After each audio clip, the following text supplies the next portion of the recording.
Statistically speaking, if you take 3 random people, at least one has likely had their feelings deeply played in the past. We are heavily conditioned to prioritize the words people say. However, spoken language is the easiest channel for a manipulator to fabricate. In 1967, researcher Albert Mehrabian mapped out how we transmit information. His findings show a single message splitting into 3 distinct channels: the nonverbal body, the paraverbal voice, and the verbal script. Identifying genuine intentions requires bypassing the conscious script. You have to monitor the biological channels where evolutionary wiring naturally leaks the truth. When reading the body, there is a strict hierarchy. The further a body part is from the brain, the faster and more unconsciously it reacts for survival. Because of this distance, the legs and feet are the ultimate unconscious indicators. If you are talking to someone and their feet point away from you, their instinctual brain is signaling a desire to escape. Moving up to the torso, we use an evolutionary defense mechanism to protect vital organs. We naturally angle the chest and belly away from those we distrust, leaving them exposed only when we feel safe. Hand contact also reveals hidden intent. Genuine affection usually involves touching with the entire palm. If someone is feigning interest, they often make contact with only the tips of their fingers. The face is expressive, but trickier to read. However, we retain innate behaviors from infancy.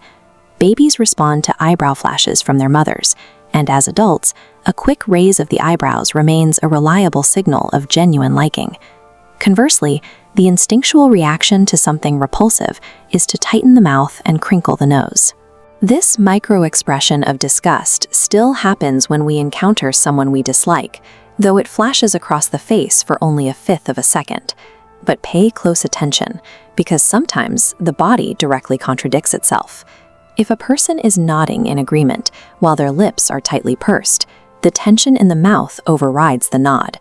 The agreement is fabricated. According to psychologist John Gottman, there is one definitive facial marker that signifies a doomed relationship: the asymmetrical smirk of contempt.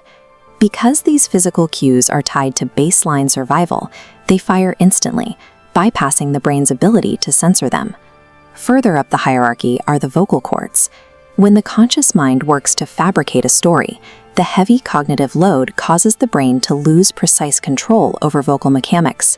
Investigators use the cluster rule. A single anomaly is inconclusive, but 3 rapid red markers create a deception signature: pitch spikes and throat clearing.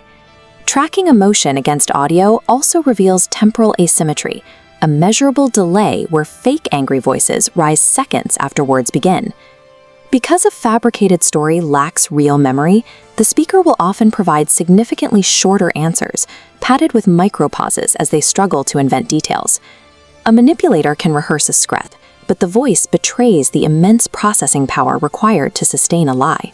This brings us to the final, most conscious layer: the words themselves.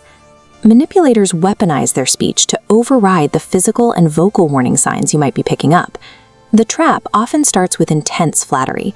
This is followed by isolation tactics, where the manipulator criticizes your social circle to create a 2 versus the world dynamic. If the victim pulls away, the tactics escalate to fear. They may issue threats of violence against the victim, others, or themselves to enforce control. This graph illustrates the gain-loss theory. The line starts high during flattery, then plummets during devaluation, leaving the victim struggling for lost affection. The ultimate trap is gaslighting, where the manipulator's twisted narrative overlays and forces you to doubt your own accurate memory timeline. To make these tactics hold up, deceivers frequently embed small, verifiable truths into their larger lies to artificially boost their credibility. These words are structured traps, engineered to make you ignore the reality your body is naturally perceiving. This framework shifts the observer's focus from the speaker's words to their biological reactions.